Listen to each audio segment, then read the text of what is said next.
Hi, folks. Welcome to another episode of Moses Podcast discussing APIs and how to best productize them in the enterprise setting.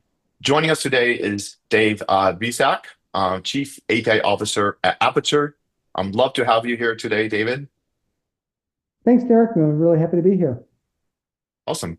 We'll love to just kick things off and hear about your API journey at Apiture, especially, I know you've been discussing being API first and being very customer centric.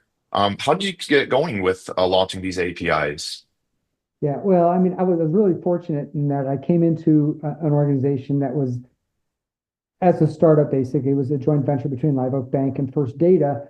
And the idea was to create an API-based digital banking platform for credit unions and small community banks across the United States. And the name reflects that. Our company name, Apiture, starts with API, and that's intentional. And here is it's kind of a play on words when you think about cameras and aperture. It's open. Aperture is wide open, and that's what we're trying to do is create open banking. So again, I was very fortunate in that I came into an organization that was already thinking API first. They wanted to build an API program. And with my prior experience at SAS in building an API program there and running the API Center of Excellence for about 5 years, I had a good background in kind of what's necessary to put together an API program. What are the key elements that are necessary to keep track of over time? And so that's what I did when I started. So I came in when the company was founded. I was actually the first outside hire to join the company. At its founding, or one of the very first, and came in really kind of running to say, okay, let's create an API program. So I did a lot of things. Primarily, it was kind of educating folks. So I put together what at the time was called API University, and it was basically just an online peer or a peer learning program for people to learn about APIs and what it means to be API first. I wrote one of the first blog entries at Apiture about, what does it mean to be API first? And just kind of gone from there. Created a set of API design principles that kind of guide the way that we design APIs, trying to put the customer and the use case first. And that's really what I've been doing ever since is really trying to focus on collaboration with the other stakeholders at the company, primarily the people in our product team who are the ones that envision what we want the product to become. What are the new features we need to add to stay competitive or to meet customer needs and things like that. And they come along and say, we need to add this particular product. We want to support credit unions better. So let's add the ability to create member-to-member transfers, for example. We identify what the need is. What are the end user use cases and stories that they need to be able to use with the software? And that drives our API design. And then that comes to my team. We've got 3 API designers on our team. I'm one of them. And that's primarily the most work that I do is API design. But then we take these requirements from the product team and then using our style guide and previous experience with our APIs, we design new APIs that satisfy and that fit into the suite of other APIs that we already have. And then we work with people, architects, et cetera, to help with the implementation of that. And we go from there. But a big part of it is maintaining that API first nature with the rest of the organization. So people are thinking, and we often do, we need APIs to solve this problem. Or how can we employ APIs to solve this problem? So it's been very successful. I really like that. Not just taking the API first approach, but being very customer specific and use case specific before even jumping into, implementing some APIs. Otherwise, we're never going to be solving any actual, business problem. But you've been at, Apiture since the very beginning. Would love to hear, how has the different use case expanded, and how do you make sure that you're still focused on those use cases, even though there's more and more added? We know, especially in, finance and banking, maybe a lot of different complex use cases and transactions and endpoints. How do we make sure that the APIs stay simple and easy to understand? Right. So there's a lot of different answers to that question. The first of which is I have to really give a tip of the hat to our product team because they're the ones that handle the answer to your first part of that question. how do you keep track of everything, right? So they're the ones that know what the features are, what the product does, and where the gaps are, what the customers need, what new features we need to add. And they're the ones that tell us, we need to add this new feature. So we have, like, for example, a couple of years ago, we had a pretty major initiative to redefine the way that business banking is done in our platform. So it was taking our user interface and redoing that to understand what problems customers had, what speed bumps did they have, or what other types of issues do they have that made the current or the older system harder for them to use.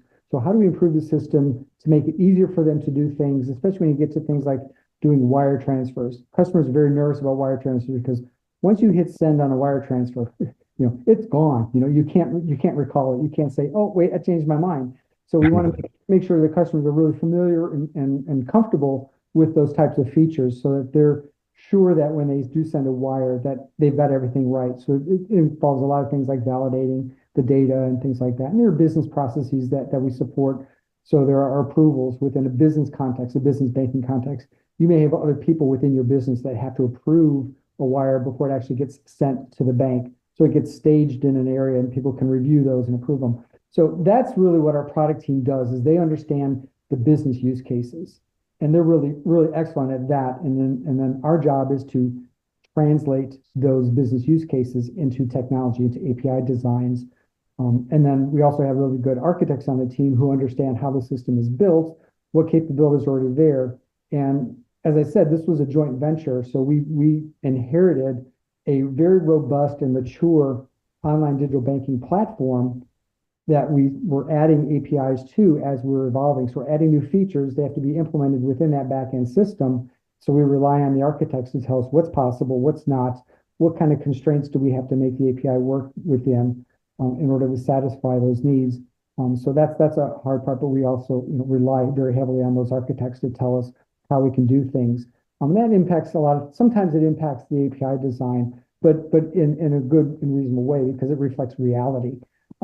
And then the rest of our job, as I said, is that translation mechanism of taking those requirements and then mapping them. So we take into account our style guide, and we have some tools to automatically generate APIs. So we can put down a very high level abstract description of what an API needs to do, and say, for example, we've got a new resource. So say it's going to be a wire transfer or an ACH batch, or something like that, or an ACH template to be able to create future batches from a template.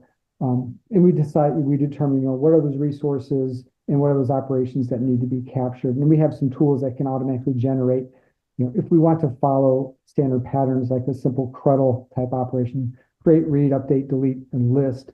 We have stuff that can automatically generate, from a very concise representation of what a resource is, it can generate a bunch of stub open API boilerplate code, and then we can fill in the blanks, fill in the details of what's in those schemas and things like that. So we have a lot of tooling that can accelerate our work, but that tooling kind of is custom built at Apiture. So we built it all in-house because it understands our style guide and our idioms and our API design patterns of use and things like that.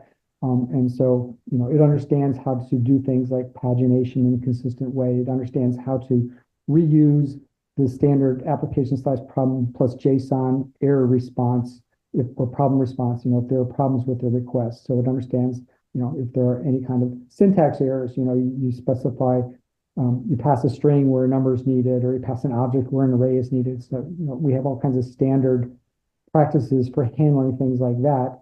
And we fully believe, and when I mentioned earlier, we have these API design principles, and our first principle is security. We're doing online banking, digital banking. So security is of utmost importance to us, securing the customer's data, securing their access to that data, et cetera. So we always consider API security as one of our very first constraints in our design process.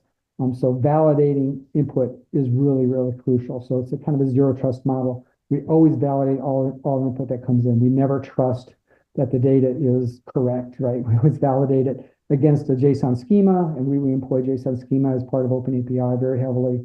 And that's a big, important aspect of what we do. So these tools kind of account for that. And we use spectral linting and use the OWASP API security top 10 rule set as part of Spectral to help us ensure that we haven't forgotten anything by accident.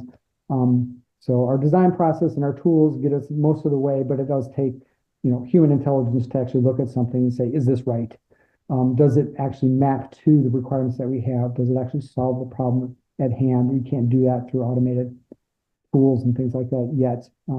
Perhaps AI is going to get there, but I think it needs a little bit more than what we have now with generative AI. I think it's going to be closer to AGI, general AI. But anyway, that's in the future. So right now we sort of rely on human intelligence to do that verification. Is this design really going to work? And then we iterate too. It's an agile process, so we can give the API design, and then the developers will start implementing it. And if they run into problems, oh, there's an inconsistency here, or this particular piece doesn't really work, we'll tweak the API design early in the process to account for that. But everybody is kind of on board with this supporting, getting the APIs as a foundational piece of what we do and building from there. It's pretty fun. I like that, taking this API standards approach, making sure that pagination is done the same way across the entire platform, not just for internal use and for usability, but that's also a trust and security thing as well, right? Making sure that Yeah. you are conforming to certain standards and think about things like API governance. I'm curious, as you're thinking about launching new APIs, how do you measure success, right?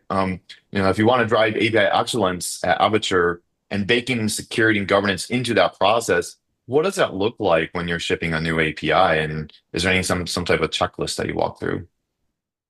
Most of it is driven by, can the front end team build the application that they want, and how difficult is that, or how easy is it for it, and does it cover all the use cases? So again, we're building on knowledge of what we've done in the past, so we have these kind of patterns that we can reuse and call upon when we do this type of work. So the measure of success there is most of the APIs that we have are really kind of internal APIs.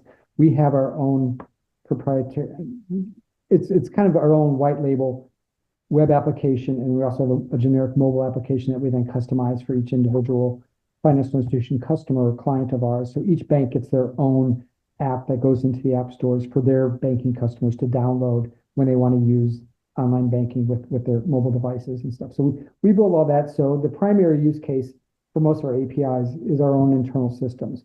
We do have these public APIs. We document them on our developer portal.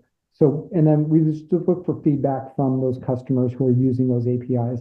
Can they solve the business problems that they're really interested in? And we've had good success with that. Definitely going back to what is the original problem they're trying to solve. At the end of the day, this is what Exactly. we're all trying to use APIs for, right? So, Right. Yeah. um, So we start with, what are you trying to do? What problem are you trying to solve? And then ultimately, does the API let you solve that particular problem? And that's the feedback that we're most interested in. makes sense. And when we talk about things like open banking and access to customer data, how do you incorporate that into the API design process, ensuring that new regulation and compliance is actually met as well, and then balancing those customer needs between enabling these new use cases while at the same time helping customers stay compliant with the new regulation coming out. Right. So again, I'm not a banking expert. I'm not a Hmm. regulation expert, but I do rely on our product team to be the domain experts in that realm. So they tell us what has to be done and what's necessary. So when you get into banking, critical things are, okay, you have to have the right disclosures, so that when a new customer comes on board, they can see those disclosures, and we can capture their acceptance of those disclosures. So those parts of the compliance aspect or the regulatory aspect of online banking, open banking, really come in as product features as to what has to be done. And we codify those in API designs. So we have like a disclosures API that can list the disclosures relative, related to a specific banking account product. So if you're going to open up a new premier checking account, right? Here are the disclosures that we expect you to view and accept. And then we capture that information as part of our digital account opening solution, in order to comply with those types of regulatory compliance things. Makes sense. And you mentioned, building out a developer portal. how do you help empower your partners to make sure they're able to find the right APIs that they're looking for these new use cases? Especially, there could be a lot of different ones, right? Yeah, Large bank versus smaller credit union. I'm sure they have very different needs, and how do you, balance both needs at the same time? right. So we have a two-pronged approach for our developer portal. So we have part of our developer portal is generated from source. So we have a source project in a Git repository that captures the developer portal. And when we have a new API, we have a JSON file that lists all the APIs that are published on our developer portal. So we just add a new API to that JSON list, and we regenerate the portal and it publishes that out. And so that is fairly automated in that regard. It's not fully automated because you have to go in there and manually add it to a list, but that's a Mhm. conscious decision that you have to do. Someone has to make a decision that, okay, this API is done, this API is in production. Now we're going to document it on the developer portal and make it available. So that's okay that it's done that way. Um, we have another part of our developer portal, which is really kind of managed sort of as a WordPress site. So, our technical writers can go in there and add documentation that explain how to use certain APIs or certain scenarios and things like that. So we have, for example, one of our APIs, which is kind of critical for fraud detection and fraud prevention, is an audit or a banking events API. So as things occur within the digital banking system, as a customer schedules a new transfer, or as a customer tries to even log in and fails a login attempt, we generate events to capture all this information, and it goes into this event history API.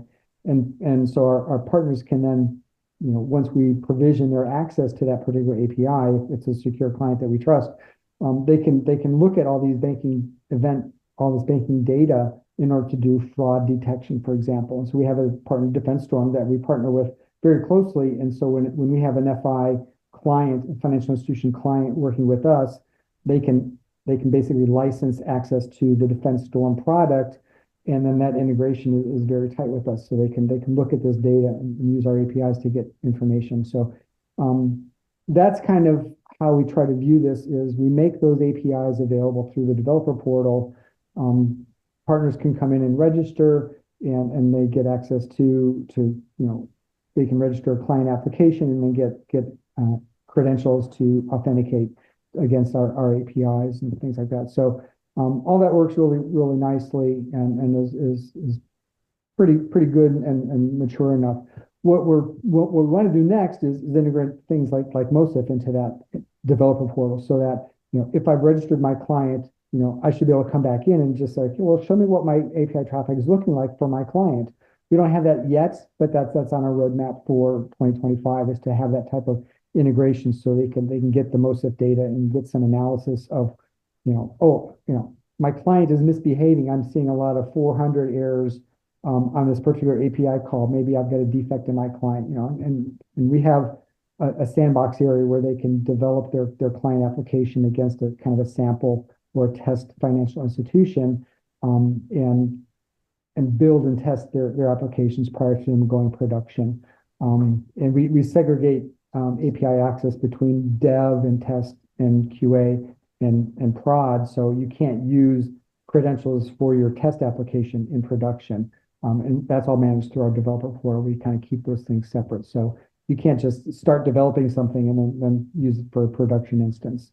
And we encourage people to maintain their credentials securely and things like that. So that's our primary kind of success metric, is how many people are using the developer portal, how many applications are being registered, and then eventually using MOSIF to look at what their API traffic is, and seeing, that they're building it and they're being successful with that. Glad to hear, and super excited to see that launched later this year. Speaking more around API excellence and these different, very specific use cases that can be quite critical to make sure you get it right. You talk about using the right credentials in a production setting versus a sandbox environment, and what goes into setting that environment up to be secure and follow the right best practices. But Yeah. as a follow up to that, how do you best support your partners to make sure they are following these best practices, things that may not be even inside your control, right? Is there any type of influence that you do there, or is this something that's baked into the API design itself? So we try to engender these partnerships as much as we can. So we work with partners and communicate. So like even this week, we had one partner who came in and requested a client application, and they specified, okay, here's the description of what the application wants to do. And it was basically going to be similar to what I mentioned earlier about, kind of pulling the events within the banking system in order to do fraud detection and feed it into a third party fraud detection system. Um, and they requested a client application and credentials. And when they do that, they list, which APIs are you going to be hitting and which environment are you going to be talking to, which financial institution, and is this going to be for a QA environment or is it going to be prod production environment, et cetera. And they listed what they needed, but they included, and when you do this, you select the APIs that you want to use, and then from those APIs, we extract out all the OAuth scopes for all the operations within those APIs and give them a list and say, which scopes is your client going to use? And they had just checked all the scopes that were available, unfortunately, right? So it included Oh gosh. it Yeah. included read scopes, but also included write scopes, So we see Uh-huh. that when it comes in at the request. And even before we go any further with that, then we go back to the customer and say, okay, did you really intend to do this? The description of your client looks like you're trying to read data, but you're asking for write scopes. But I don't think you really intended that. And they say, oh yeah, you're right. And so they go back in. In our developer portal, we have a very easy checkbox. You go in and you select all these APIs, and you can have one checkbox that says exclude write scopes, which basically means you're a read-only application, right? And so it's very easy for them to fix that. And so they do that. So we catch those types of things again with manual inspection before we go any further with a request. Once everything looks good, then we go back to the financial institution and ask, we have a list of approved authorities at each institution to say, here's a client that is trying to build an application and they want to be able to access data on your financial institution. And oftentimes it's a partner of that financial institution or it's someone in their IT shop, so it's pretty obvious, they're developing something internal in-house. But anyway, we do that check anyway. We always ask them, do you want to grant them access to this? And when they do, then we come back and we provision that access through our developer portal. And then they get notifications say, okay, your access is granted, and you go over here to get your credentials and stuff. So that's a very robust process. So, I created our first dev portal, I think it was 2019, and we've Mhm. kept evolving it ever since. And we have lots of different types of API access or access to our platform. So the majority of it is API access. You're just going to use our APIs. But we also have a feature called embedded banking, which lets you build your own custom application for your customers in whatever domain or market that they're running in. So it might be, a vet clinic or something like that. But they want to embed banking components inside their application to like view your account and see, do you have enough funds in there for your capital campaign that you're just about to start, et cetera. And so they can embed these digital banking components inside of their applications. That's an embedded banking solution. So we have a way to register for that in our dev portal. And as I mentioned before, with these banking events, we also have like a webhook facility so that you can register. And then when these events occur, you can subscribe to getting certain events of different event categories. So they come directly to you through a webhook that you register with us. So we have all these different types of things that we register in our dev portal. And that's what's nice about kind of building out ourselves is we have all these different needs because of what we do that you can't get from an off-the-shelf developer portal that's kind of just says, okay, well, here's your API doc, right? And then go in here and get an API key or something like that. So it's more sophisticated than that. But it all hinges on this understanding the use cases and what our product provides and what our customers want to be able to do, what problems are they trying to solve. And then we kind of marry the two. And then we have a great support team here as well. Actually, they're kind of an award-winning support team, which is really kind of exciting. Nice. And so we're kind of growing them into this. Right now, they typically support kind of the end customers and then our clients who are running their own bank, right? They're running our software to manage their bank. And so we have an admin platform for the bank and things like that. And so most of the support is focused around that and then training for how to do that, how to use the product, et cetera. But we're getting into more and more support for these third-party applications coming in and connecting to our platform. It definitely sounds like having a very tailored onboarding process and taking that proactive approach to security. That's really, how you help enable your customers and partners to be successful, much more than just let them deal with it and see what happens, right? And that's, taking Right. that very customer-centric thinking approach. Um, when things do go wrong, how do you help your customers? They had a risk or they messed up somewhere and it could be a security risk. What are some best practices you've seen in terms of, keeping folks informed and trying to make sure they're on their path to succeed with the platform? Yeah. So we haven't had too many of those types of issues around the API focused areas. Hmm. So most of those types of things really any type of those problems go directly to our customer support team. And they're the ones that manage that and they do the communications. So we have customer success managers with each of our clients and things. So they're the ones that do that communication to get things cleared out. We've been fortunate we haven't had any kind of major issues with APIs and things like that. With API evolution, we've had a couple cases where due to things like security or evolving practices and things like that, we've had to make a couple API changes that would affect customers, you know, sort of like breaking changes, they do need to update their system to account for this. But they weren't really breaking changes, but it was really just changes to say, okay, the implementation is changing a little bit. So we used to give you this information, but now that value is no longer there. This is replaced with this other value. So we always try to communicate as much as we can for things like that to share what's happening and then have release cycles planned ahead so we can communicate release notes, what's changing in the system to give everybody a sufficient heads up so they can plan accordingly.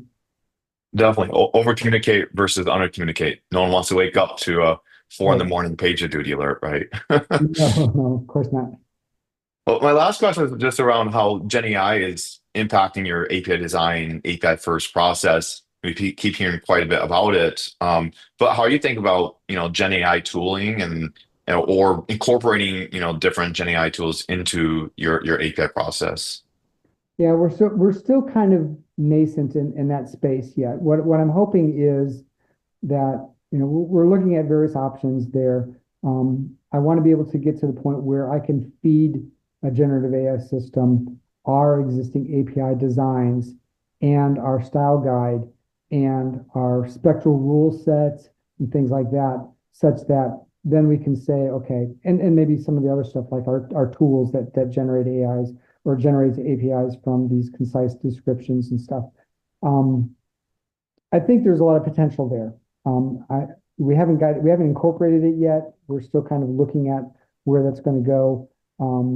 But definitely, the company overall is very interested in seeing how AI can help the people who are on staff be more productive and get more done and do so with assurance. So I think the important Mhm. part there is treat an AI entity as a junior programmer for a while, at least until they can prove themselves, but employ the rest of your best development practices to that work. So, if there's any kind of code that you're getting from an AI, from a generative AI type system, make sure it's going through all of your regular code audit processes. If it's going to be writing code, it goes through a peer review, through pull requests and things like that, through your Git repo, et cetera. But treat it, don't treat it as trusted until you're really proven that it's doing what it's supposed to do. But do code reviews on that code and things like that, and make sure you have good regression tests. And in our case, we want to have good security tests, and that's where I mentioned things like the spectral OWASP top 10. So that would be one of the things you'd want to feed in as your prompts is to, follow this set of rules. And I don't know yet how you create the correct prompts to say, make sure that when you define an API, all of your requests have a security requirement on them, right?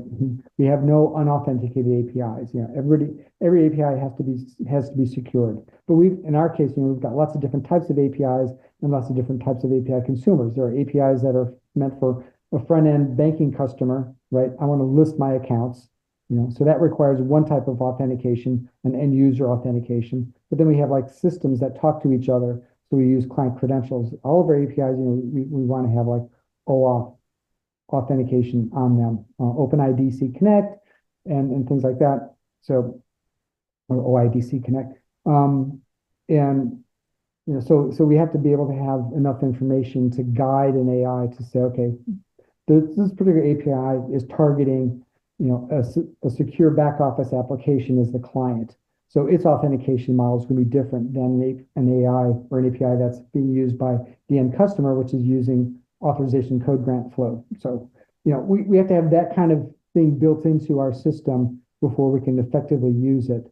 And the same is going to happen with generating your schemas for your API, for your request and response bodies. We have a lot of patterns that we use, and I've documented a lot of these. I've got a Substack called API Design Matters, and I've kind of talked quite a bit about common API design patterns and strategies and quite a bit of stuff on using JSON schemas and stuff.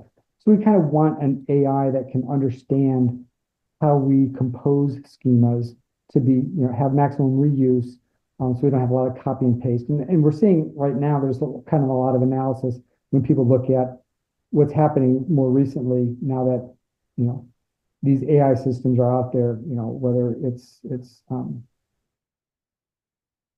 with Visual Studio Code and Hmm. things like that, and GitHub Copilot, et cetera. People are starting to see a lot more copy and paste type stuff in these Git repos, and that's just in the open source stuff that they can do analysis on. And that's what happens when you have these AI systems. It tends to be kind of copy and paste type stuff. And so I'm still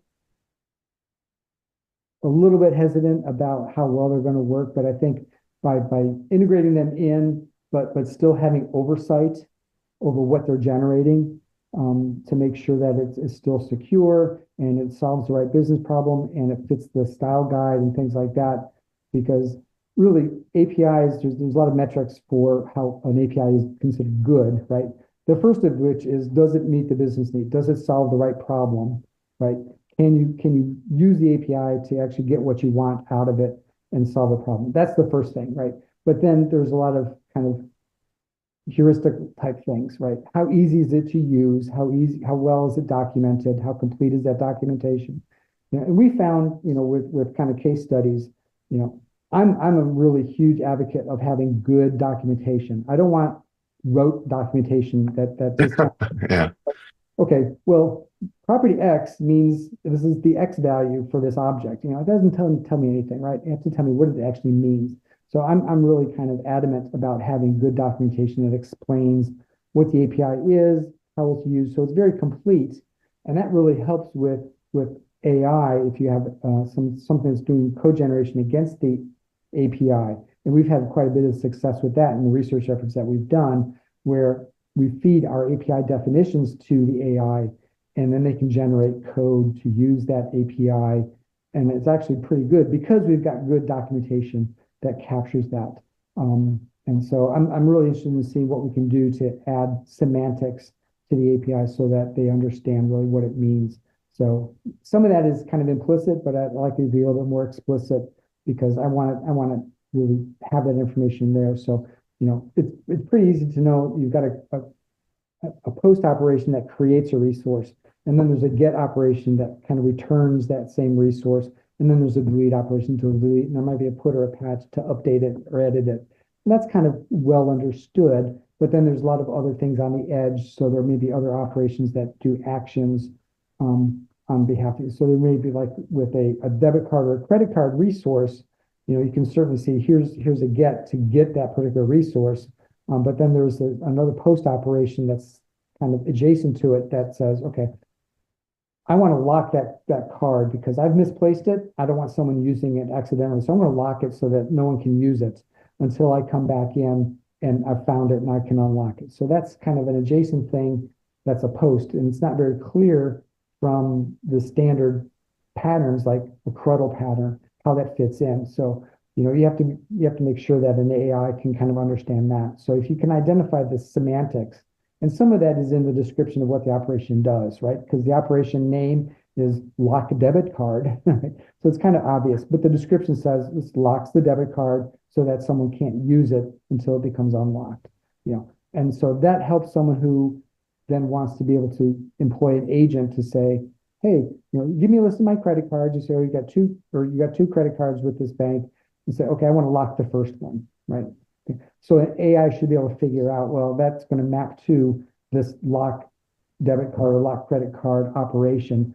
And if then it says, okay, well, I'm gonna try to lock this. Is that what you want to do? Please confirm. You say yes, and the agent goes off and does that. So that's kind of where I think things are going to evolve in the near term, is to allow these agents to be able to use APIs.